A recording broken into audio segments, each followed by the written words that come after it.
নমস্কার বন্ধুরা, আমি তুহিন আর আমার কিচেনে আপনাদের সবাইকে স্বাগত। আজ আপনাদের জন্য নিয়ে এসেছি দারুণ স্বাদের একটা তেঁতোর রেসিপি।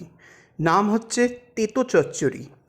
আমাদের বাড়িতে এই রেসিপিটা ঠিক এই মোমেন্টেই বসন্তকালে হবেই হবে। সজনে ফুল তো হবেই, কচি সজনে ডাঁটা হবে, তার সঙ্গে তেঁতো চচ্চড়ি মাস্ট। পুরো বসন্তকালটাই এই তেঁতো চচ্চড়ি হবেই হবে।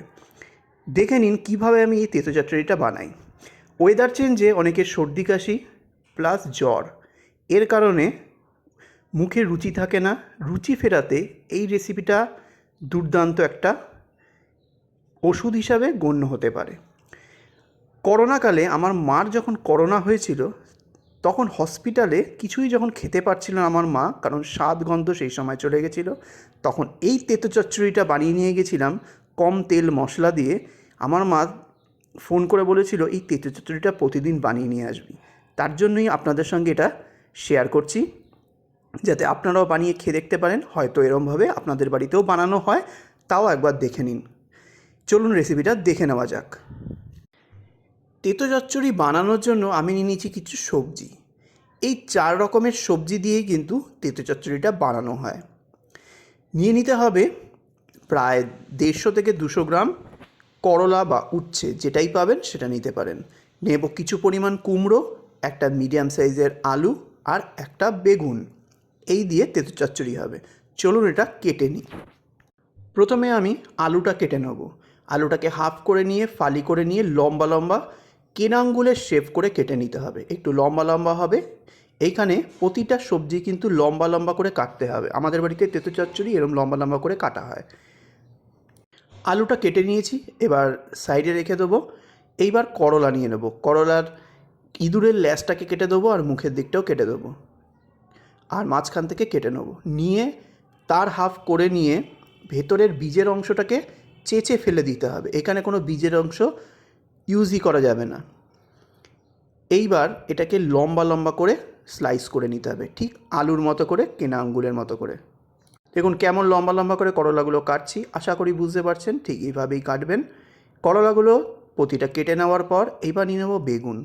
বেগুনটা নিয়ে ঠিক সেমভাবে আমি লম্বা লম্বা করে কেটে নেব। যা সবজি কাটতে হবে সব লম্বা লম্বা। বেগুনটা কাটা হয়ে গেছে, এইবার নিয়ে নেব কুমড়ো, সেমভাবেই লম্বা লম্বা। যেরকম সবজি, একটা সবজিকে লম্বা মানে কেটেছেন মানে কিন্তু সব কটা সবজিকে কাটতে হবে ইকুয়ালি, কিন্তু সুসিদ্ধ করতে হবে। সেটা মাথায় রেখেই মাপটা কিন্তু সেমভাবেই রাখতে হবে। দেখুন কুমড়োটাও আমি কেটে নিয়েছি। দেখুন প্রতিটা সবজি আমার ইকুয়ালি কাটা হয়ে গেছে। এইবার এই সবজিটাকে আমি ধুয়ে নেবো জল দিয়ে। চলুন ধুয়ে নেওয়া যাক। দেখুন পুরো সবজিগুলো ধুয়ে নিয়েছি এবং জল ঝেড়ে নিয়েছি। জল ঝেড়ে নিয়ে তবেই রান্নায় যাবেন। রান্নার জন্য একটা কড়াই বসিয়ে দিয়েছি, হাই ফ্লেমে গরম করে নিয়েছি কড়াইটা। তারপরে দিয়ে দেবো পরিমাণ মতো সর্ষের তেল। কতটুকু তেল দেবেন নির্ভর করছে আপনার ওপর, আপনার শরীরের ওপর, আপনার ফ্যামিলি কতটুকু খেতে পছন্দ করে তার পরিমাণের ওপরে। এবার তেলটাকে হাই ফ্লেমে গরম করে নিতে হবে, ধোয়া ওঠা করে। এইবার ফোড়নে দিতে হবে হাফ চা চামচ 5 ফোড়ন, আর দিতে হবে 2টো ফাটিয়ে নেওয়া কাঁচা লঙ্কা। এর মধ্যে কোনো শুকনো লঙ্কা ব্যবহার করব না। তারপরে কিছুক্ষণ 2টো ফোড়নকে একটু ভেজে নেব, যাতে কাঁচা লঙ্কার সুগন্ধটাও বেরোয় আর একটু হালকা ঝালের স্বাদ এই তেঁতো চচ্চড়িতে পাওয়া যায়, তবেই কিন্তু স্বাদটা খুলবে।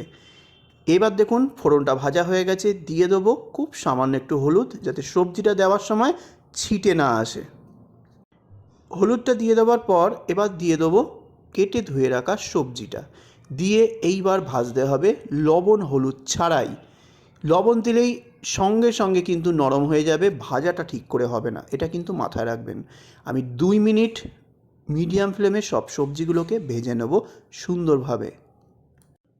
ঠিক 2 মিনিট ভাজার পর দিয়ে দেবো পরিমাণ মতো হলুদ গুঁড়ো। হলুদ গুঁড়োটা দিয়ে আবারও 1 মিনিট মতো ভাজবো মিডিয়াম ফ্লেমে, যাতে অত্যাধিক ভাজাও না হয়, আবার ভাজাটাও এমন হবে যাতে সবজির কালারটা চেঞ্জ না হয়। এইভাবেই কিন্তু বানাবেন।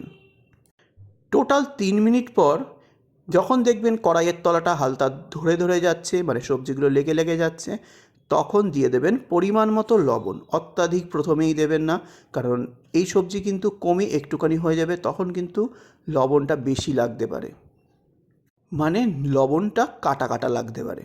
এবার লবণটা দিয়ে ভালো করে মিক্স করে দেবো, দিয়ে ঢাকা দিয়ে দেবো একটা ঢাকনার সাহায্যে, দিয়ে লো ফ্লেমে 10 মিনিট এভাবে রেখে দেবো, যাতে সবজিটা মজে যায় প্লাস ভাজাটাও হয়ে যায়। আর সবজি থেকেও কিন্তু জলটা অনেকটাই বেরোবে, তাই ভেবে চিন্তে আগে থেকে কিন্তু জল দেবেন না। কতটা জল বেরোচ্ছে তার উপর নির্ভর করছে আপনি জল দেবেন কি না। এইবার 10 মিনিট পর ঢাকনাটা তুলে নিলাম। দেখুন কতটা ঢাকনার মধ্যেই জল লেগে রয়েছে। এই জলটা কিন্তু ফেলবেন না, সবজির মধ্যেই দিয়ে দেবেন, দিয়ে ভালো করে মিক্স করে দেবেন, ফ্লেমটা মিডিয়ামে রাখবেন। এইবার আলু, কুমড়ো, করলাটাকে একটু খুন্তি দিয়ে কেটে কেটে দেখে নেবেন যে সুসিদ্ধ হয়েছে কি না। যদি দেখেন সুসিদ্ধ হয়ে গেছে তাহলে কিন্তু আর ঢাকা দেবেন না। তারপরে এর মধ্যে দিয়ে দিতে হবে টেস্টটাকে ব্যালেন্স করার জন্য, যেহেতু নিরামিষ রান্না, একটু চিনির গুঁড়ো, খুবই সামান্য, সুন্দর একটা টেস্টের জন্য। যারা খেতে চান না তারা স্কিপ করে যাবেন। এরপর যেটা দিতে হবে 2 চা চামচ বেটে রাখা সর্ষেটাকে একটু জল দিয়ে ভালো করে গুলে নিয়েছি, নিয়ে এর ওপর থেকে দিয়ে দিলাম। এইবার ভালো করে এটাকে মিক্স করে নিতে হবে। ভালো করে মিক্স করে নেওয়ার পর এইবার একটা লঙ্কাকে কুচো কুচো করে কেটে দিতে হবে, যাতে সুন্দর একটা কাঁচা লঙ্কার সুগন্ধ হয়, প্লাস হালকা ভাতের সঙ্গে খাওয়ার সময় প্রতিটা বাইটে একটুখানি মুখে পড়ে, খেতে কিন্তু দারুণ হয় তেঁতো চচ্চড়ি। একটু টেস্টটা হবে কীরকম বলুন তো, একটু নোনতা, ঝাল, আবার একটু হালকা মিষ্টির টাচ, আর তেঁতো তো থাকছেই, অনবদ্য লাগে খেতে। আর যারা তেঁতো শুনলেই নাক সিটকোয়, তাদের জন্য অপরিহার্য রান্না। বুঝবেনই না এই তেঁতো চচ্চড়ি খেলে তেঁতো লাগছে কি না, নামেই তেঁতো চচ্চড়ি, কিন্তু খেতে হয় দুর্দান্ত। লঙ্কাটা দিয়ে ফ্লেমটাকে হাই করে দেবো, দিয়ে ননস্টপ 1 মিনিট হাই ফ্লেমে ভেজে নেবো, যতক্ষণ না পর্যন্ত জলটা শুকিয়ে যাচ্ছে। যখনই দেখবেন জলটা শুকিয়ে যাচ্ছে, একদম মাখা মাখা হয়ে গেছে, তার মানে বুঝবেন আপনার তেঁতো চচ্চড়ি একদম রেডি। রেসিপিটা ভালো লাগলে অবশ্যই সাবস্ক্রাইব করে দেবেন, প্রচুর প্রচুর শেয়ার করে দেবেন, বেল আইকন ক্লিক করে অল বাটনটা ক্লিক করতে আবার ভুলবেন না যেন, তবেই কিন্তু নেক্সট রেসিপি পাওয়ার সঙ্গে সঙ্গে আপনার কাছে পৌঁছে যাবে নোটিফিকেশান। আর কমেন্ট করে জানাবেন রেসিপিটা কেমন লাগলো। গরমের আগে এই রকম ধরনের রেসিপি যদি খান তাহলে কিন্তু সহজে লুটা লাগবে না।